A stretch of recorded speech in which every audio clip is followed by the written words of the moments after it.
Ladies and gentlemen, please welcome Shell's U.S. President, Gretchen Watkins.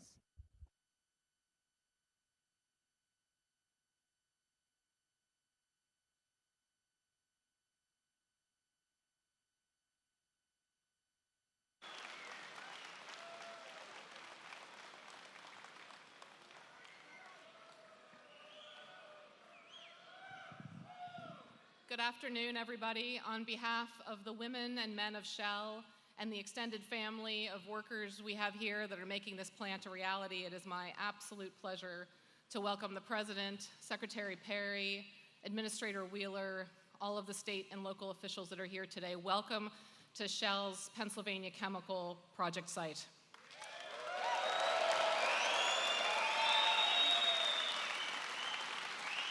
The President has supported the industry and this project through the modern corporate tax code that he has provided. And this plant will be providing jobs and products and prosperity for this region of Pennsylvania for many, many years to come. And we couldn't do this without the President's focus also on energy infrastructure. That focus has enabled us to break ground on the Falcon pipeline, and when that pipeline is complete, it will provide much needed fuel stock for this plant. We are very grateful for the President's help. Shell has been in the United States for over 100 years. We employ directly about 17,000 people here in the United States. We touch 20 million customers. We have 13,000 retail sites branded with Shell. We produce 426,000 barrels of oil equivalent per day, and this country is the biggest country in Shell's portfolio, and we invest $10 billion a year in the United States.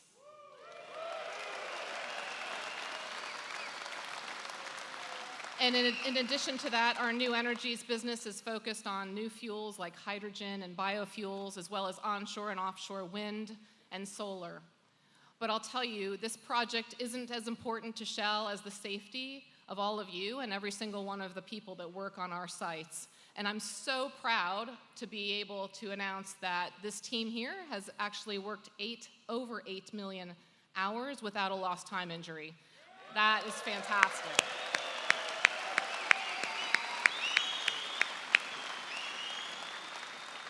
I want to thank all of you, and I want to just, commit myself and Shell that our commitment really is to make sure you all of us go home every day safely.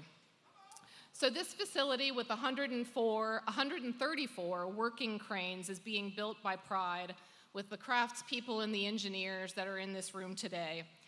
And in fact, when I met with Ivanka Trump earlier this year, she invited Shell to join the pledge to the American worker. And I'm very pleased to say that Shell is joining Ivanka in that pledge.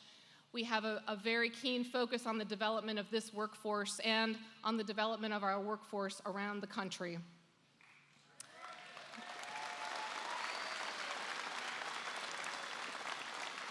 We have about 6,000 workers here working on this site, and we are spending millions of dollars every month in wages and injecting more prosperity into this region every single month. And we're here, Shell is here in this part of the world, in this part of the country, because of the competitive regulatory framework that is provided, because of the plentiful American natural gas in this part of the country, as well as the support for the manufacturing sector. That support comes from the White House, from the Department of Energy, from the Environmental Protection Agency, and from the many state and local officials that we work with, and of course from the whole team that's here today. Thank you for that support.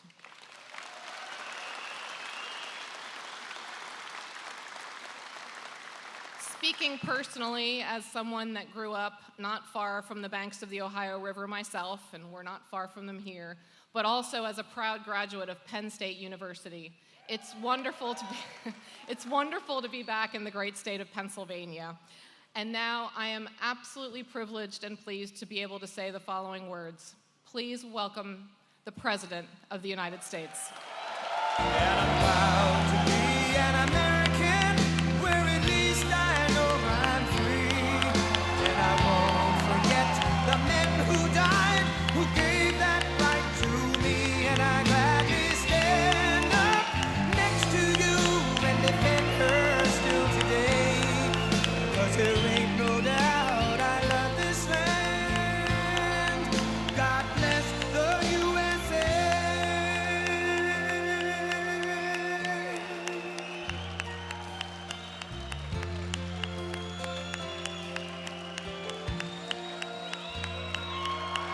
From the lakes of Minnesota to the hills of Tennessee, across the plains of Texas, from sea to shining sea, from Detroit down to Houston and New York to LA, where there's pride in every American heart, and it's time we stand and say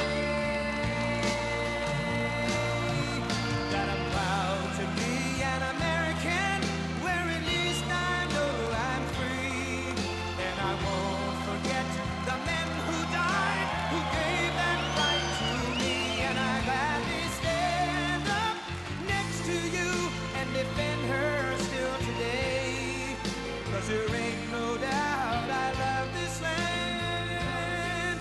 God bless the USA.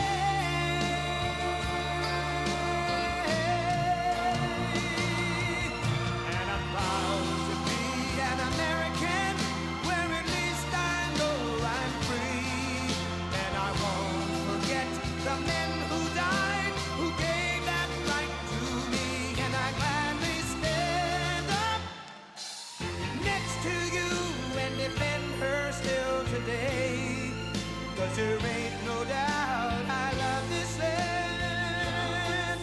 God bless the USA.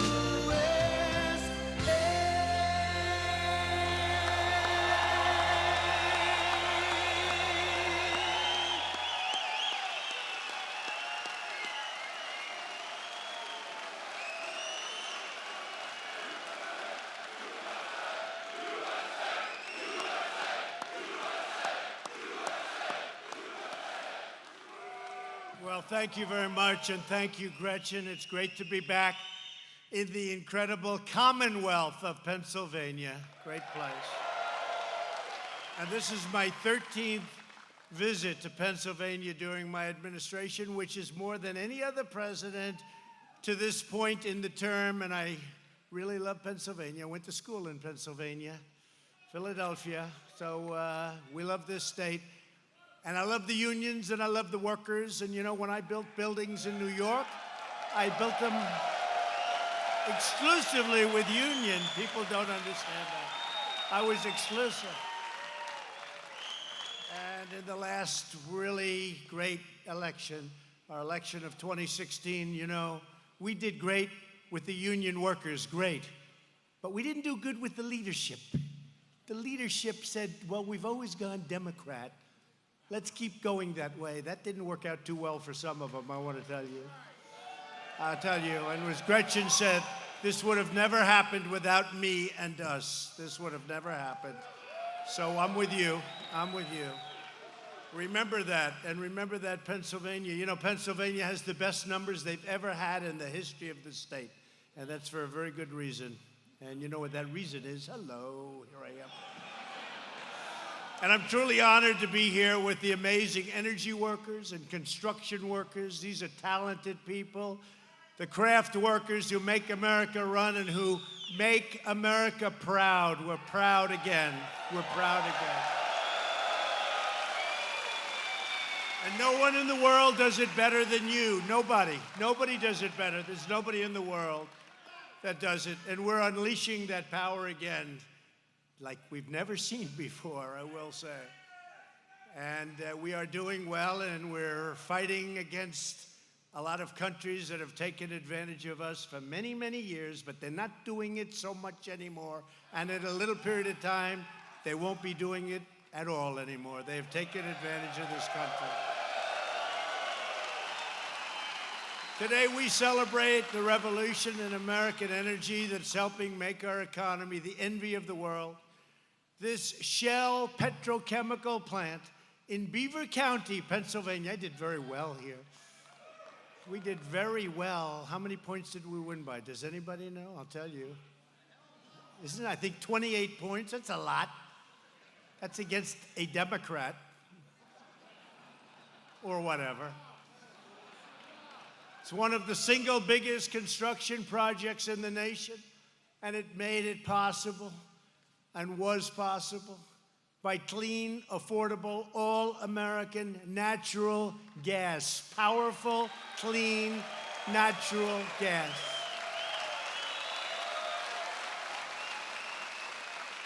And when the wind stops blowing, it doesn't make any difference, does it?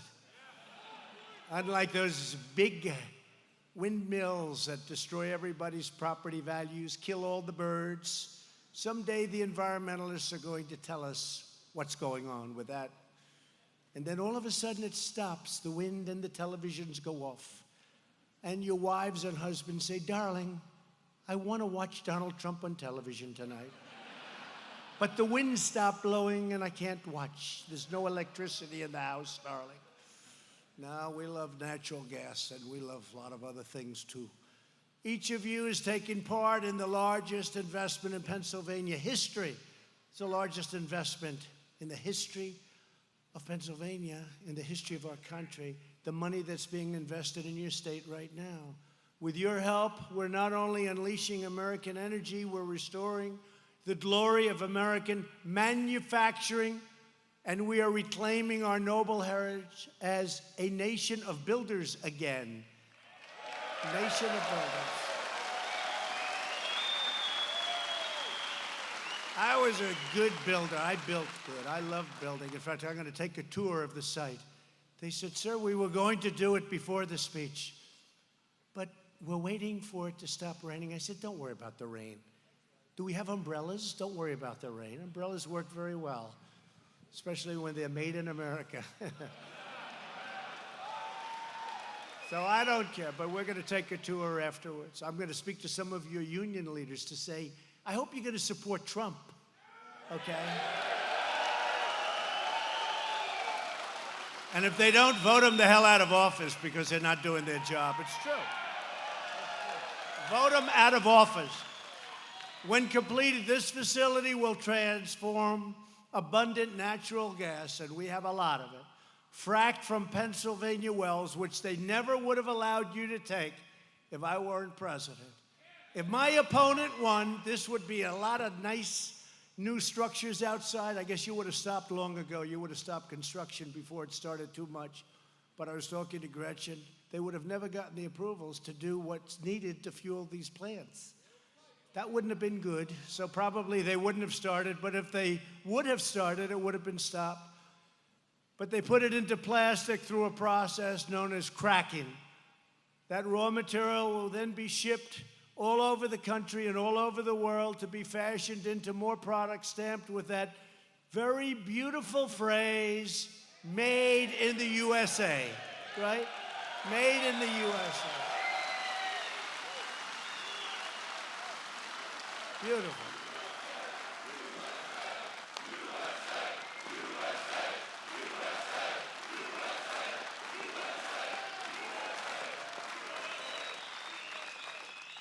That is a beautiful phrase. Getting this massive job done right has required more than 1,500 pieces of heavy equipment, one of the largest cranes anywhere in the world. I look forward to seeing it. I love cranes. I love trucks of all types. Even when I was a little boy at 4 years old, my mother would say, you love trucks. I do. I always loved trucks. I still do. Nothing changes. Sometimes, you know, you might become president, but nothing changes. I still love trucks. Especially when I look at the largest crane in the world. That's very cool. Do you think I'll get to operate it? I don't know.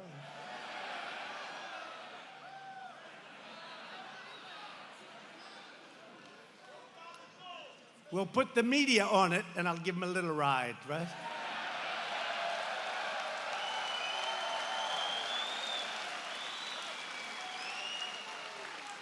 And you have thousands of tons of concrete, aluminum, and steel, and nearly 6,000 of the strongest, toughest, and most talented workers anywhere on earth. I know. It was the Trump administration that made it possible, no one else. Without us, you would never have been able to do this. I want to thank all of our great union members, the Boilermakers, carpenters, cement finishers, electricians, iron workers, laborers, millwrights, operators, plumbers, painters, steam fitters, I know them well, and a group that I've used more than anybody that's ever run for office, times 1,000.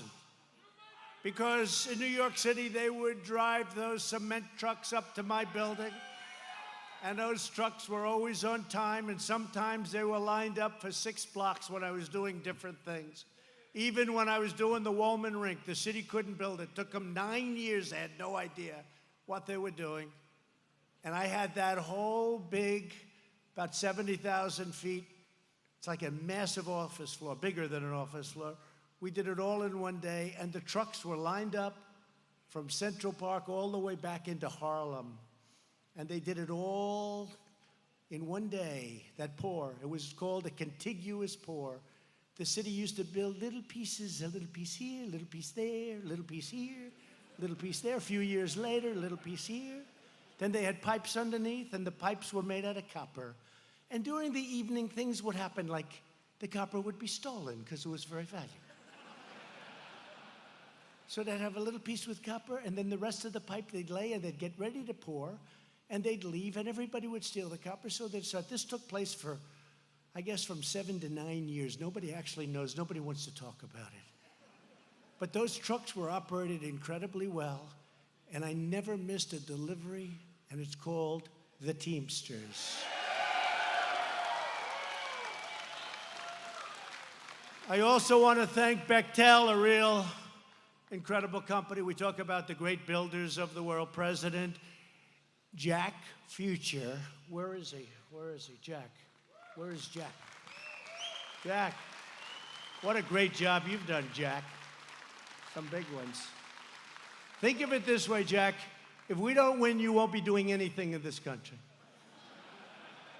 And you know, the world follows us. You see that?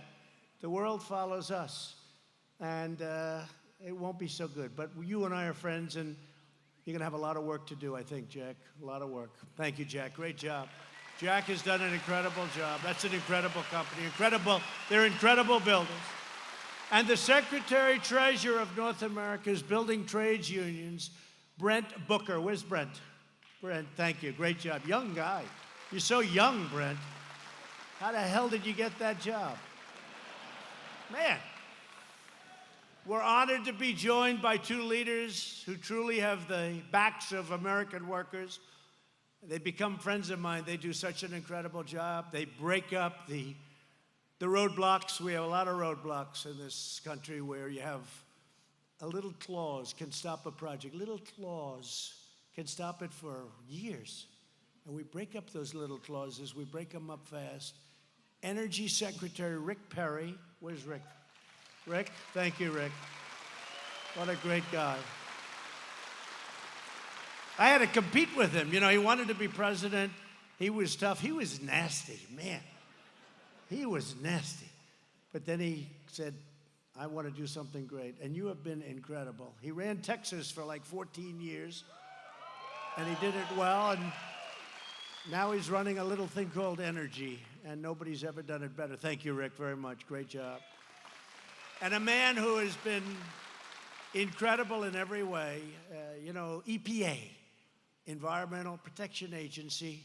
You've heard a lot of horror stories where nothing can get done, nothing gets passed. It takes years and years and years to get a simple permit. It can take 20, 21 years to get a road before they reject it. How about this? They go 20 years, 21 years in certain cases for a highway or a road, not even a highway. At the end of the 21st year, they vote to reject it. How would you like to be? You're a young person, you're starting out, and you're all excited about this project, and it starts off as being a simple straight road, and then it ends up being a total catastrophe because of nesting and lots of other things that we can take care of. And it's 20 years later, and then they reject it. You've devoted half of your working life to a rejection. Happened to many people. And we have a man that knows how to break it up, but he's also a great lover of the environment. EPA Administrator Andrew Wheeler. He's done an incredible job. Andrew? Great job, Andrew. Great. Really great job. And I also want to recognize some of my great friends that have helped me so much. Congressman John Joyce. John, where's John? John, usually you're in the front row. I can't believe this. I guess you got shut out by the unions. Look. Thank you, John. Fantastic job. John Joyce, been a great friend of all of us. Speaker of the Pennsylvania House of Representatives, Michael Turzai. Michael Turzai. Thank you, Michael. Great job. Thank you. Good to see you, Michael. Michael Turzai. Great name in this state, I'll tell you, for a long time. How long has it been, Michael? You've been there a long time. How long? Okay, good luck. Not that long. Thank you, Mike. And one of my good friends from Beaver County, David Urban. David, where's David? David, thank you, David. Great football player, great athlete. And he was a Trump supporter. He liked Trump. And when he liked Trump, nobody was going to get in his way, right, David? Thank you. Thank you. How are we doing in the state, David? We looking good? Thank you. I appreciate it. Thank you. I think we're looking very good. I think we're looking good all over in Ohio, in North Carolina, in South Carolina, Florida. We just got numbers in Florida. We're looking fantastically good. Now, you know, sometimes, and they say, Donald Trump, can you imagine if I got a fair press? I mean, we're leading without it. Can you imagine if these people treated me fairly? The election would be over. Have they ever called off an election before, just said, look, just let's go on, 4 more years? Yeah. And then you want to really drive them crazy, go to hashtag 3rd term, hashtag 4th term. You'll drive them totally crazy. I mean, you have one guy on television, I'm telling you, he's not leaving. He's going to win, and then he's not leaving. So in 2024, he won't leave. I'm telling you, this is a serious person. These people have gone stone cold crazy. And we're grateful especially to Chairman of Royal Dutch Shell. That's big stuff, folks. You know, I'm a business guy. When I hear Royal Dutch Shell, you know, until I became president, that was like a big deal, but now I don't view it the same. Once you're president, nothing seems big, right? Chad Holiday. Where's Chad? Chad understands it. That's a big deal, Chad, and thank you for coming. That's a big deal. You don't get any bigger. It's an incredible company. Shell's U.S. president, you just met her and you know her. Everybody knows her. And she's got a lot of other things in store, and she thanked me for what we've done here. But I said, forget this. We got a lot of jobs. Let's do a couple of more fast. Do them fast. We'll get you fast approvals, and you may get rejected. You know, if it's not going to be environmentally good, environmentally sound, if something's going to be wrong. But we're not going to take 20 years to reject you, like they did with the pipelines. It didn't matter. I approved them, but that's okay. So we have pipeline. Oh. We got plenty of pipeline folks here, don't we? That's right. Hey, you know, that's a bigger hand than we got from the Teamsters. You believe that? No, but, you know, they did that with the pipelines, right? Keystone XL, they did it with the pipelines. Dakota Access Pipeline, we're building pipelines. And if we get the pipelines approved, and you better work, the EPA is working right now to get them approved, and Texas, and if we can increase, we're now the largest in the world in energy by far. But if we get those approved, Andrew, I hope Andrew's listening, EPA, Andrew, you know what I'm saying, right? If we get them approved in Texas fast, they said it will take 18 years. I said, could you do it in about a month? Right? If we get that, oh, look at those pipeline guys, they're so happy. That's a lot of jobs. But Andrew, if we get them approved fast, we can increase our entire output. Texas is so big, and it's bigger, it turned out to be much bigger. I also got you ANWR, in Alaska, which may be bigger than everything. And they couldn't get it. Ronald Reagan couldn't get it. No president could get it. And I got it approved, and we're all set. And so we're all set. So Andrew, in Texas, if you can get those pipelines going, you will be so happy. We'll have dinner with your family. I'll tell them how great you were. Okay? EPA. Thank you, Andrew. So I want to thank, though, Gretchen. She's been fantastic. I also want to thank Vice President of Pennsylvania Chemicals, Hillary Mercer. I want to thank you very much for investing in the people of Pennsylvania. Hillary? Where's Hillary? Thank you, Hillary. You're investing in the people of Pennsylvania, so that's a guarantee as far as I'm concerned. For generations, America greatness was forged and fueled and won by the extraordinary workers of this region. This region is an incredible region.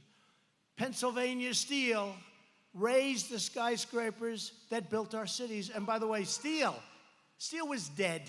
Your business was dead, okay? I don't want to be overly crude. Your business was dead. And I put a little thing called a 25% tariff on all of the dumped steel all over the country. And now your business is thriving. Probably there's few businesses that have gone proportionately up, like steel and aluminum. We did it with aluminum too, but they are doing well. 25% and 10% on aluminum. And they still dump, but now the United States takes in billions of dollars, and the dumping is much less, and the steel companies are thriving again. We have to have a steel industry. We can't. I mean, we need steel for defense. We need steel. What are we going to do? We have a little bit of a problem. We have a little bit of a conflict. We'll say, listen, China, could you do us a favor? We need help. All our steel mills are closed. Oh, damn it. Could you send us some steel, please? We don't make steel anymore. Well, we make it now. And I'll tell you what, those steel mills, U.S. Steel, and all of them, they're expanding all over the place. New mills, new expansions. We didn't have a new mill built in 30 years, and now we have many of them going up. Many car plants, they're coming in from Japan. I told Prime Minister Abe, great guy, I said, listen, we have a massive deficit with Japan. They send us thousands and thousands, millions of cars. We send them wheat. That's not a good deal. And they don't even want our wheat. They do it because they want us to at least feel that we're okay. You know, they do it to make us feel good. But the deficit is massive, it's changing rapidly. But what they're doing is they're buying a lot of our stuff, including our military equipment. They're building car plants now in the United States, in Michigan, in Pennsylvania. Many of the Japanese car companies are coming over and building car plants in the United States. It doesn't fully do the trick, but it helps. And those deficits will start coming down very substantially. But we're losing $78 billion. For many years, we're losing billions and billions with these countries. And frankly, the countries that we do the worst with are the allies, our allies. Does that make sense to you? Our allies take advantage of us far greater than our enemies. And someday I'm going to explain that to a lot of people. Pennsylvania miners, do we love our miners? They lit up our towns and powered our industries. And Pennsylvania factory workers made the American brand into the universal symbol of excellence all around the world, all over. But in recent decades, the loyalty of Pennsylvania workers was repaid only with betrayal. They betrayed you. They let your companies move to Mexico, to Canada, to China, to many other places. We ended up with no income and massive unemployment. Well, right now, our employment has reached the lowest level that it's seen since the 1960s, and we'll soon be breaking that record, I predict. And you've heard me say it, but now it's even better. Numbers just came out. African American unemployment, lowest in history. Asian American, Hispanic American, lowest in the history of our country. Women, lowest in 70 years. Sorry, women, I let you down again. Think of it, lowest in 70 years, and I have to apologize to women. But soon we're going to have that. That will be a record very soon. We're very close to saying lowest in history for women, unemployment. Today, we have more workers working in the United States, that almost 160 million, than at any time in the history of our country. Think of that. That's a hell of a stat.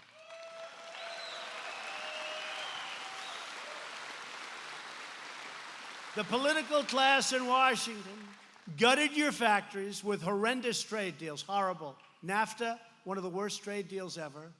By the way, World Trade Organization, it made China. China made themselves. They did a good job. But they ripped off our country for years.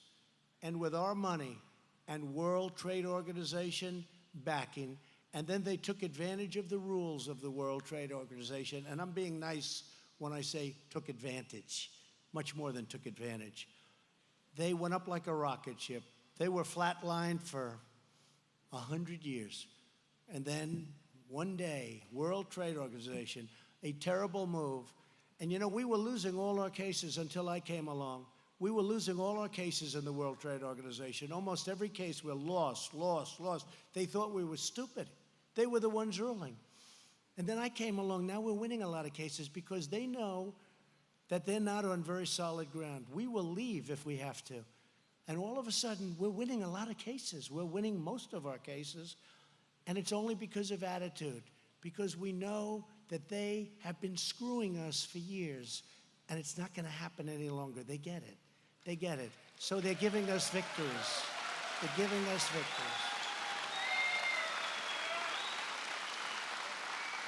And I'd like to use a different word, but there's no word that's quite as, right? There's no word that's quite as descriptive. I'd like to, but that's exactly what they were doing. They were taking advantage of us for years and years, and now they understand that if it's not going to be fair, it's not going to be at all. We don't need it. We don't need it. So a lot of good things, and I think we will. I think they will treat us fairly. I mean, the concept should work, but people have taken advantage. Like, for instance, they view certain countries like China, India, many countries for a long time. They viewed them as they're growing, right? They're growing nations. We're a mature nation. They're growing. These are growing nations. Well, they've grown, and they had tremendous advantages. But we're not letting that happen anymore, okay? We're not letting that happen anymore. Everybody's growing but us. You know, they're all growing nations. We have to work with them. But nobody ever wants to work with the United States. It's a disgrace. But it's changing, and it's changing fast. And I think it's the primary reason, probably, that I ran for president. I'd see these factories all over the country, and I'd see them empty, and I'd see the jobs going to other countries. And I just never understood why the politicians didn't do anything about it. But now we're doing it. And by the way, the USMCA, that's Mexico and Canada, that deal is a fantastic deal. And it's a great deal for your unions, too. We have the farmers, the unions, the manufacturers. It's good for everybody. We have to get the Democrats to put it up for a vote. And most Democrats are going to vote for it, too. They're under a lot of pressure to vote for it. But that replaces one of the worst trade deals ever made, which is NAFTA. But I watched them crush your industries with taxes and regulations, and they targeted American energy for total destruction. You weren't going to be able to take anything out. That's our gold. That's gold underneath our feet. And they weren't going to allow it to happen. The Paris Accord. The Paris Accord was good for other countries, wasn't good for us. All the while, they expected you to stay on the sidelines, silence your voices, and surrender the future of our nation. And you didn't do it, but you didn't have the right people representing you. So it didn't matter. But when you finally had the right person, the person that really cared, because this thing is costing me a fortune being president. Somebody said, oh, he might have rented a room to a man from Saudi Arabia for $500. What about the $5 billion that I'll lose? You know, it's probably going to cost me, including upside, downside, lawyers, because every day they sue me for something. These are the most litigious people. It's probably costing me from $3 to $5 billion for the privilege of being, and I couldn't care less. I don't care. You know, if you're wealthy, it doesn't matter. I just want to do a great job. That's why I don't care. I want to do the right job. When this great building company comes here and wants to build a plant, I want to make it easy for them, not hard for them. I'm not jealous of them. I couldn't care less. Bechtel. I'm not jealous of them.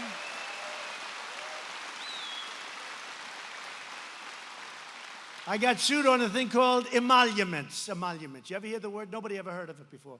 They went back. Now, nobody looks at Obama getting $60 million for a book. That's okay. Even though nobody in history ever got that much money for a book. Obama got $60 million. Think of it, $60 million for a book. Nobody looks at any, but with me, it's everything, emoluments. Nobody knows what it is. Here's the good news. Last month, I just won 2 cases on emoluments. And the judge was scolding of the other side. And what it is presidential harassment, because this thing is costing me a fortune, and I love it, okay? I love it because I'm making the lives of other people much, much better.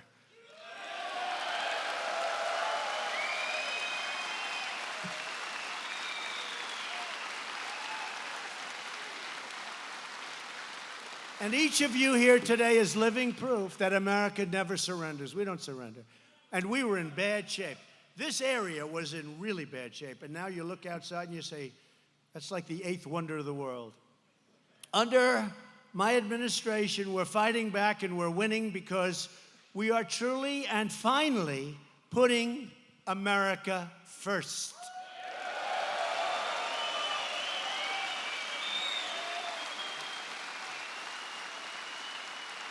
After years of building up foreign countries, we are finally building up our country. Think of it. We protect the border of South Korea, but we don't protect our own border. But now we are, and the wall is being built. We won that case 2 weeks ago. We won that case. The wall is, and we're going to have a lot of it. We're going to have anywhere from 400 to 500 miles built by the end of next year. We're building a lot of wall. And we need it. We need it. We want people to come into our country. They have to come in legally, and we want them to come in through merit.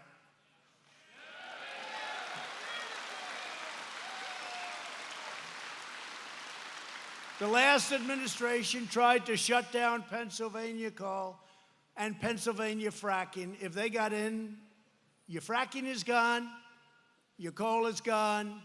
You guys, I don't know what the hell you're going to do. You don't want to make widgets, right? You don't want to make, you want to learn how to make a computer, a little tiny piece of stuff, you put it with those big, beautiful hands of yours. Look. He's going to take these big hands, he's going to take this little tiny part. He's going to go home. Alice, this is a tough job.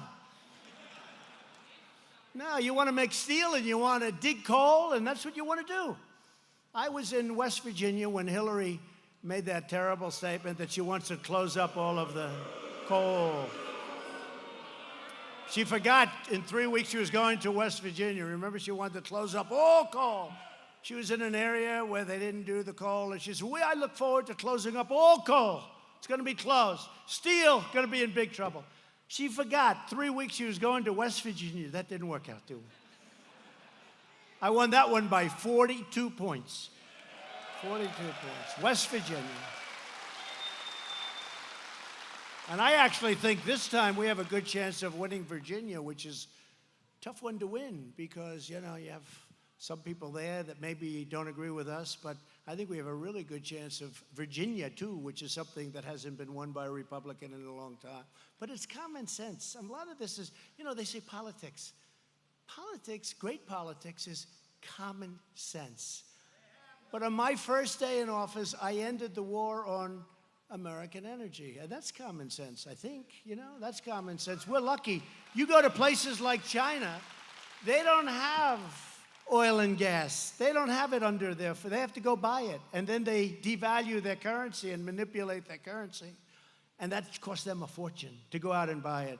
They hurt themselves in the long run, but they're devaluing all over the place, as others are. But we have this unbelievable, the greatest in the world. We have the greatest resources, which really came about over the last few years. Nobody knew this. Fracking made it possible. Other new technologies made it possible. And now we're the #1. Think of it, as I said, the #1 energy producer in the world. I'm so proud of that because we wouldn't have been number 5. They were going to close it up. They were going to close it up. And it's common sense. They wanted to take away our wealth. That's what the Paris Accord would have done. It would have taken away our wealth. It wasn't for us. It was good for others. It wasn't for us. We had to pay money to other countries that are very substantial countries. They wanted to take away your wealth. They didn't want you to drill. They didn't want you to frack. They didn't want you to do steel. They wanted to take away your wealth. Now, the press will try and spin that differently, but I'm right, okay? The fake news.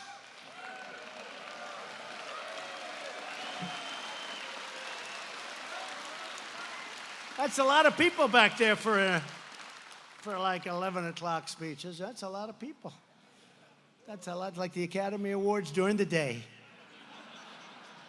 It used to be. You know, the Academy Awards is on hard times now. You know that. Nobody wants to watch it. You know why? Because they started taking us on. Everyone got tired of it. It's amazing. That used to be second after the Super Bowl. And then all of a sudden now it's just another show because people got tired of people getting up and making fools of themselves and disrespecting the people in this room and the people that won the election in 2016. And the people that won the Senate without me on the ticket in 2018. You know, they never say that. We won the Senate. That's why we'll have appointed within 2 months 179 federal judges and 2 Supreme Court judges. Think of that. 179. But they don't say we won the Senate. They say we lost the House. And, you know, there were a lot of people running for the House. It's hard for me to campaign, but almost everybody I campaigned for won. We had tremendous records in 18, and I wasn't running. There's a big difference. In 2020, we're running, so you better get out there and make sure we win.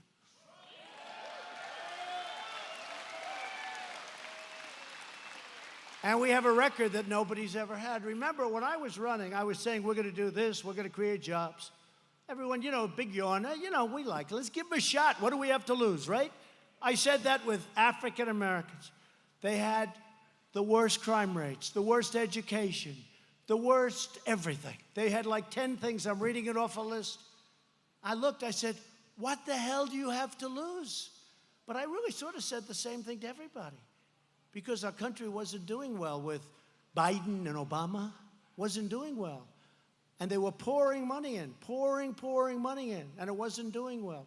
Even now, you know, you see the interest rates. I'm paying a normalized interest rate. We should be paying less, frankly. This guy's made a big mistake. He's made a big mistake. The head of the Fed, that was another beauty that I chose. But even with that, we're paying a normalized interest rate. The nice thing is you get some interest from the bank. With President Obama, he was paying nothing. It's easy to make money when you're paying nothing. You're paying zero. Easy.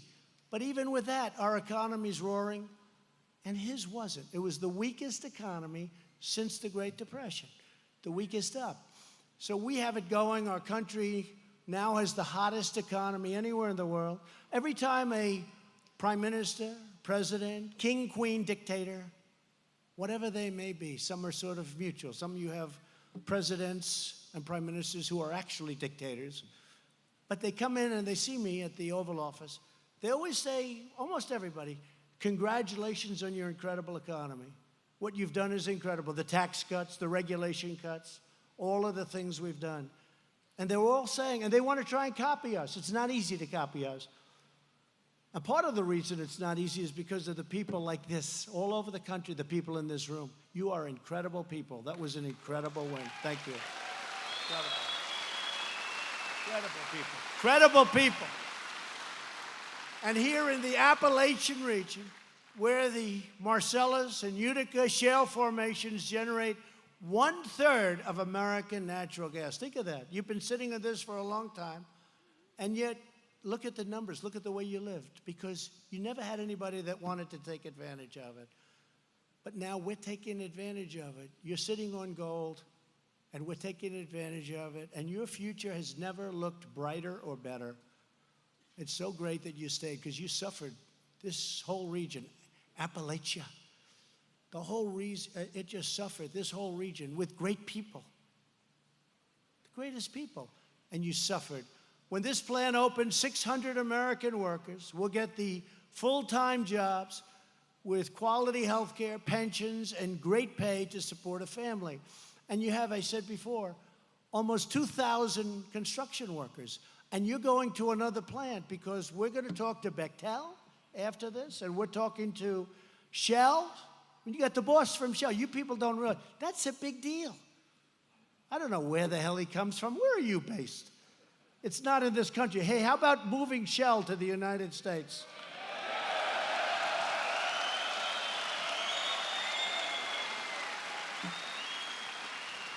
Well, we're ready if you are. Just let me know. But they have their big USA division. But that's a great company. It's a big deal. And that you're here is a big deal. That's a big deal to me, and it's a big deal to everybody in this room. You have the top man at Shell. But this is just the beginning. My administration is clearing the way for other massive multi-billion-dollar investments. We just did one in Louisiana. It's a $10 billion plant. There's more pipes in that plant than I've ever seen in my life.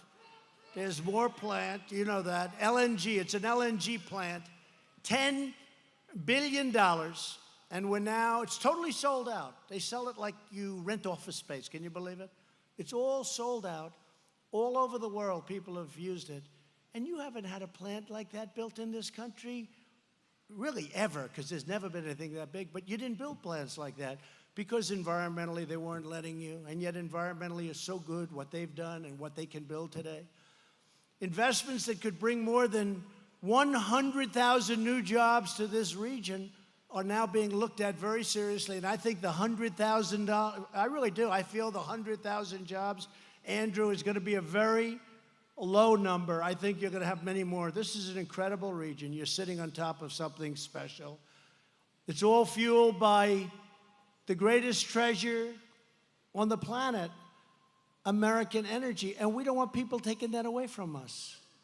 2 more companies have recently proposed a $10 billion investment in the great state of Ohio. Incredible state.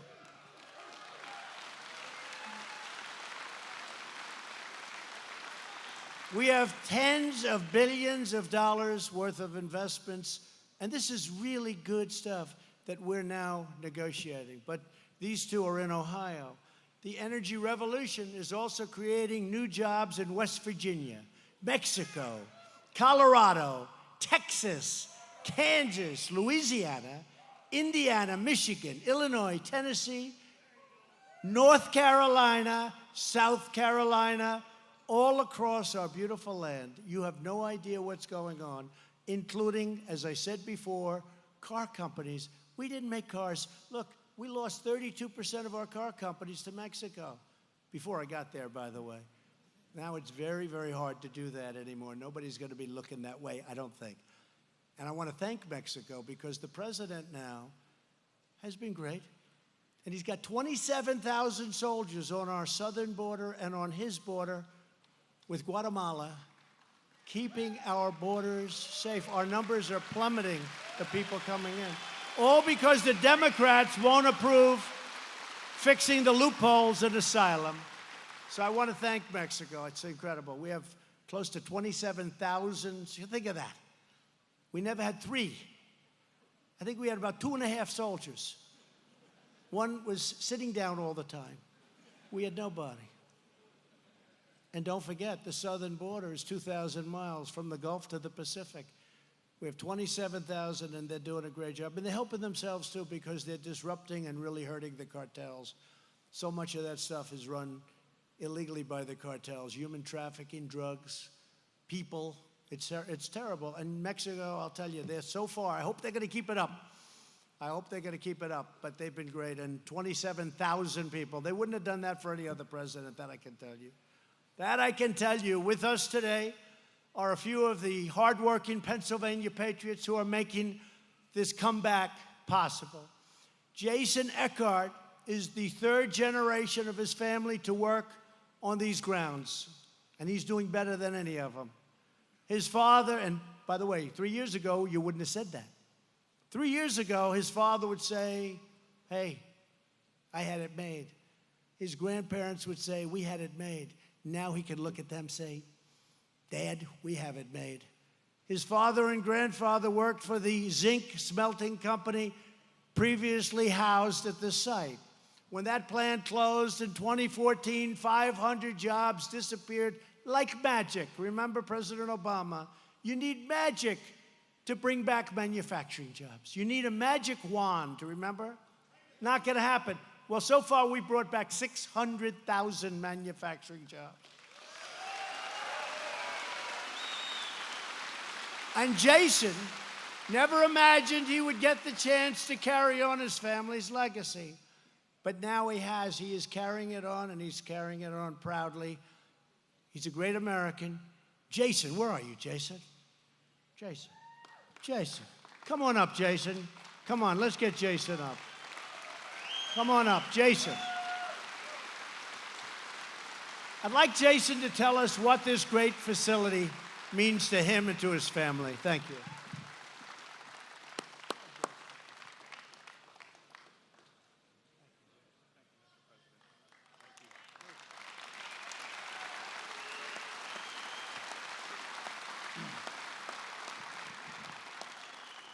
It's been amazing to see the transformation on this site from a 100-year-old zinc smelter to a state-of-the-art petrochem facility. I'm very proud to be part of Pennsylvania Chemicals, to redevelop this site and create the jobs in Western Pennsylvania for all of you.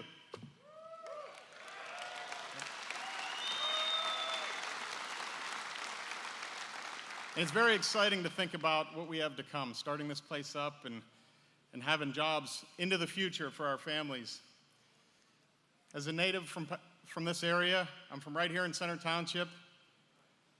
I can appreciate how much this means to the area. I'm really proud to be part of this and be proud of all you guys. Thanks.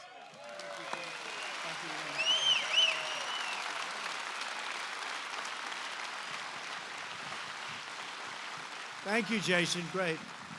Did you enjoy doing that, Jason? I think so. You had a big group of people back here that likes you a lot. They're giving him a hard time back there, right? His friends. Thanks, Jason.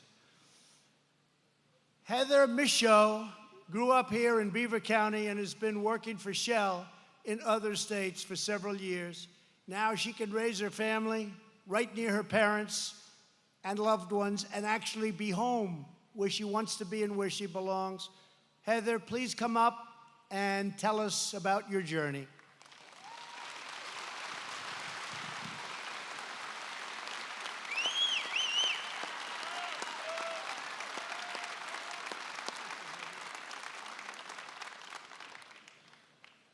Thank you, Mr. President. Thank you. So for me, when Shell announced that we were going to be building a facility in Beaver County, I was in Texas, and I was so excited. But not just for me getting to further my career and move home. I was excited for all of the possibilities that it opened up for my hometown. I was excited because I recognized the potential that a place like this has for us to be able to hone our existing skills and to gain new ones, too. So I knew that we, the hardworking people of Western Pennsylvania, and other places in the U.S. too, would now have this fresh opportunity and would take advantage of it. And that's the opportunity that I see the thousands of you folks taking advantage of now. Not only today, but we're also creating something that is going to well outlive us by building this site. And I'm really proud to be a part of that legacy, sir. Thank you very much.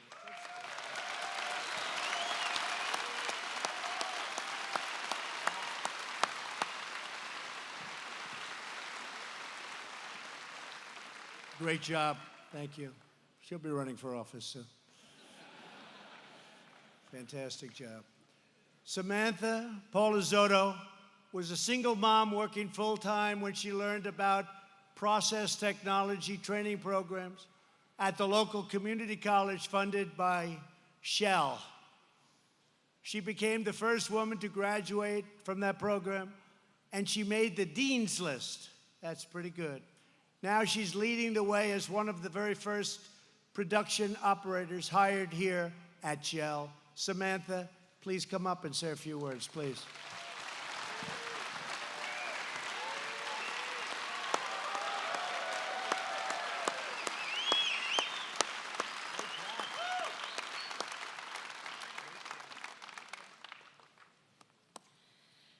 Growing Growing up in Beaver County, I can recall people talking of the good old days, when steel mills were running and often people were born and spent their whole lives in the same town. Local families had multiple generations working in the same industry and in many cases the same companies. This was a fact for our parents, but with the fall of the steel mills in this area, began to see a period of stagnation. Hardworking men and women in this area, full of pride, still lace up their work boots, driving by the vacant skeletons of the old mills and refineries, holding on to the hope that one day this area would see its former glory. The announcement of Shell Pennsylvania Chemicals plant seems to have kindled that spark within the community. It has provided an opportunity for steady employment for many different skilled tradesmen, emptying many of the local union halls. As a young woman, this has also afforded me an incredible opportunity to come into the ground floor of an unprecedented project. In school, I chose a field far different than many of my female colleagues. Process technology is a focused area of studies around production and operations. Predominantly male-dominated careers, I knew there would be challenges as I entered the workforce. Being a mother and a wife, I must balance my responsibilities at work and at home. The challenges I have faced have been softened by a network of support that has been given to me not only by my family, but also through the Community College of Beaver County, my coworkers, and now the culture of care at Shell. I am proud to play a role in this project as it restores this area and makes Beaver County great again.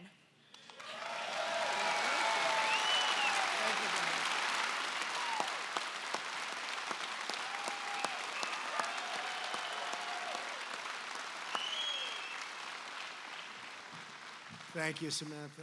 That was a great job. Thank you.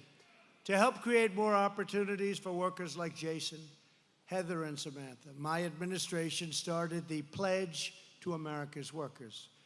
Our partners are providing over 12 million training and enhanced career opportunities to American workers, and my daughter Ivanka is working so hard on it. She's done a great job. 12 million people so far have been positively affected. Today, I'm pleased to announce that Shell is signing the Pledge to America's Workers to provide enhanced career opportunities. By the way, Shell, thank you.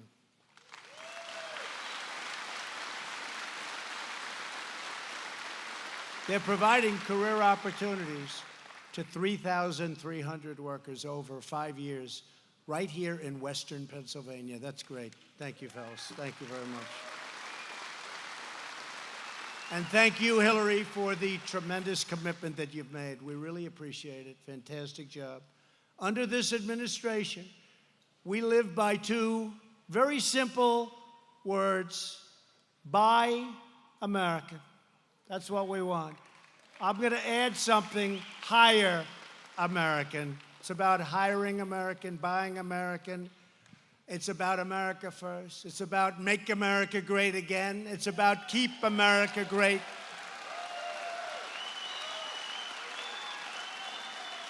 Despite all of this exceptional progress, however, some politicians in this country still want to keep America's vast energy treasures buried deep underground. Let other nations take advantage of our country. Not happening anymore. They see factories like this one not as a cause for celebration, but for condemnation. Democrats in Congress are pushing hard for the Green New Deal. How about that one? Green New Deal. Where it puts everybody in this room out of work, hate to tell you, and a lot more people. Everybody out of work. But I don't want to speak badly about it. You know, you've heard me say this. I want to encourage them. That should be their platform. I don't want to do it too early. I did it very early with Pocahontas. I should have probably waited. She's staging a comeback on Sleepy Joe. I don't know who's going to win, but we'll have to hit Pocahontas very hard again if she does win. But she's staging a little bit of a comeback. What a group. Pocahontas and Sleepy Joe. I don't think they give a damn about Western Pennsylvania, do you? I don't think so. And other radical plans to wipe out our coal, that's what they want. They want to wipe out our oil. They want to wipe out our natural gas industries while allowing other countries to steal our jobs. Virtually every leading Democrat has vowed to eliminate fossil fuels. obliterating millions of American jobs, devastating communities, and bankrupting factories, families, and senior citizens all across this region. And by the way, this is the only fuel that has the power for plants. When you have to steam up and you have to fuel up on these giant plants, these giant generators, these giant electrical factories, you need what you're doing. You need this. It's got the power. The other doesn't have the power, certainly not yet, probably never will. And we're not taking chances. And we have the cleanest air and water we've ever had in our country right now. The cleanest we've ever had, and we're going to keep it that way. But we're never going to allow other countries and outside sources to take away our great wealth, because that's what they want to do. They want to take away our wealth, take away our jobs. We're not going to let it happen. To see the destructive results of the far left's energy nightmare, just compare the enormous success here in Pennsylvania with the tremendous folly happening right across a line, a little line in New York. Both states have vast energy reserves, but New York prohibits development while Pennsylvania welcomes it. From 2010 to 2017, natural gas production plummeted by nearly 70% in New York, but it soared almost 1,000% in Pennsylvania. And New York won't allow us to build a pipeline across, because New York is sort of a long state. And we can't have pipelines going across, helping a region that's not a wealthy region at all. They have a lot of economic problems. People are leaving left and right.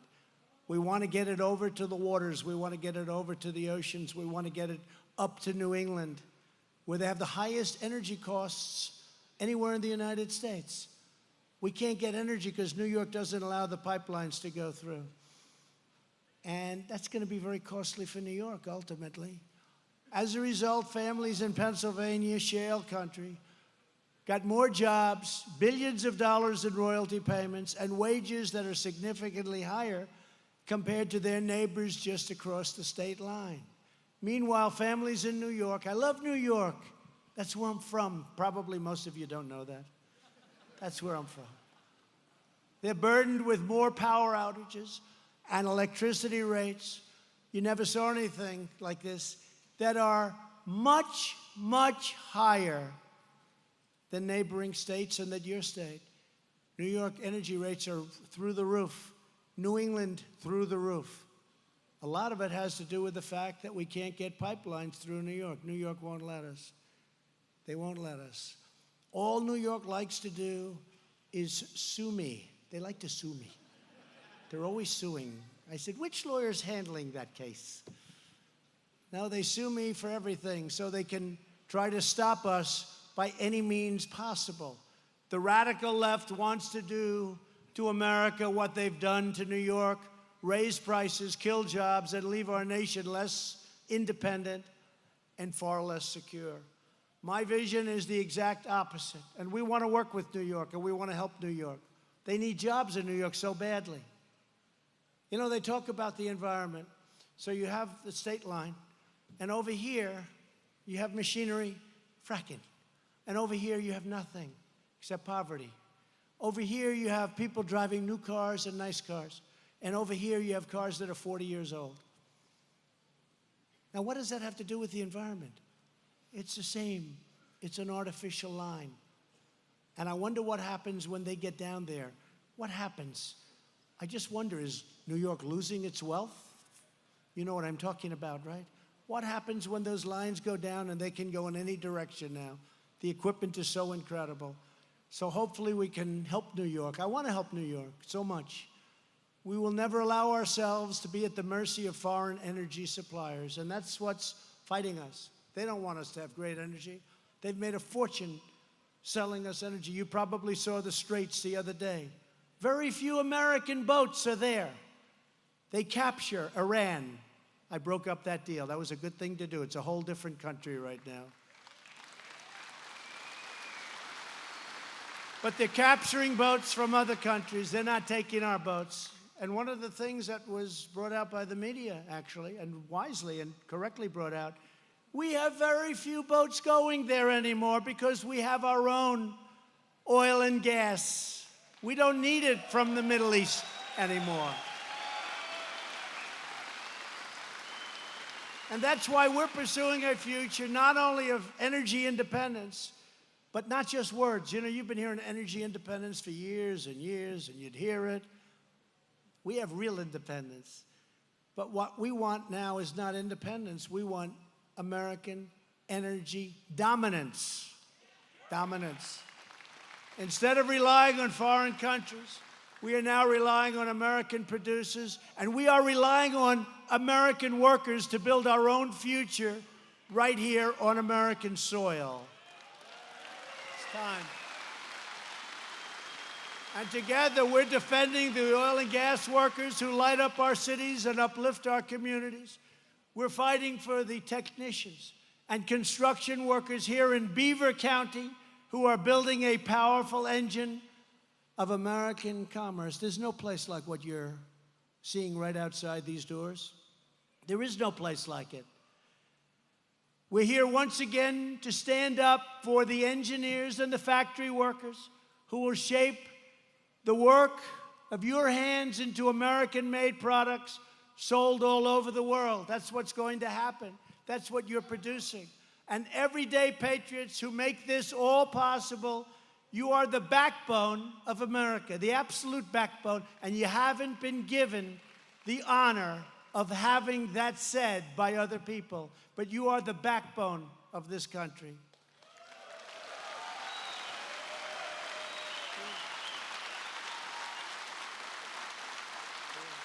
So true. You are the ones who work hard, pay your taxes, build your neighborhoods, obey our laws, safeguard our values, raise up your children, make this land the greatest nation ever to exist on the face of the earth. You are the ones who do it. We work with a lot of people, but you are there and you are doing it. You've always been loyal to America, and now you finally have a president of the United States who is loyal to you.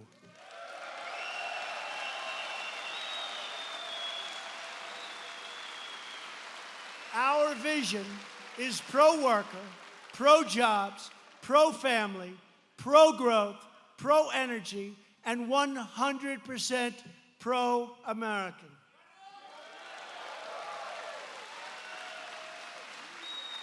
And we're taking care of our military, and we're taking care of our vets. Veterans' Choice, you've been hearing about it for 45 years. I got it approved. Veterans' Choice. We're taking care of our veterans. We're taking care of our military like never, ever before. Because Americans can do anything, go anywhere, and outperform anyone. Nobody can beat us. Nothing can stop us. Because winning is what Americans do. Winning is what we know best. We will keep winning, winning, winning. And I used to tell you the story about winning. I used to say that your great leaders would come to Washington and they would say, President, we're winning too much. We can't take it anymore. The people of Pennsylvania cannot stand winning. We haven't won for years and years, and now we're winning too much. Mr. President, please, for the good of the people of Pennsylvania, stop winning. Stop creating all these jobs. Stop creating all this product. Please, sir. Please, stop winning. And I said to them, and I will say to them, we're never going to stop winning. Because nobody's ever won like what's happened over the last couple of years. Nobody's ever won like you're winning. I've more than fulfilled my promises. Even they said, he promised things and he actually produced more than he promised. That's true. But we're going to produce more and more. I just want to thank everybody. With your help, factory floors across this land are once more crackling with life. Our steel mills are fired up and blazing bright. The assembly lines are roaring. Industry is booming.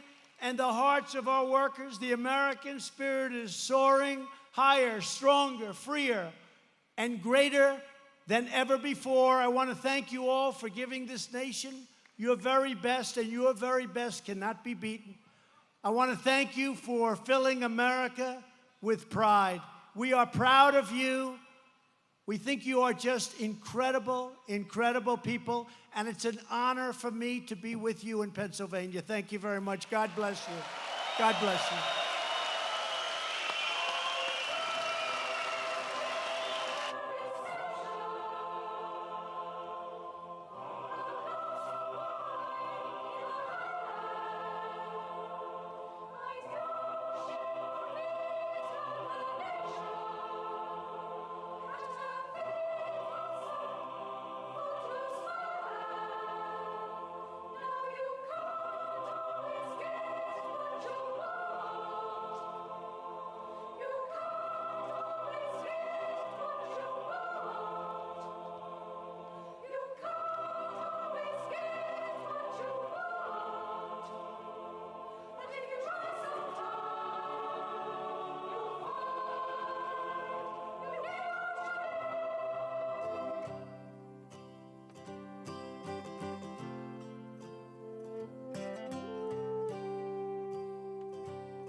I saw her today at the reception.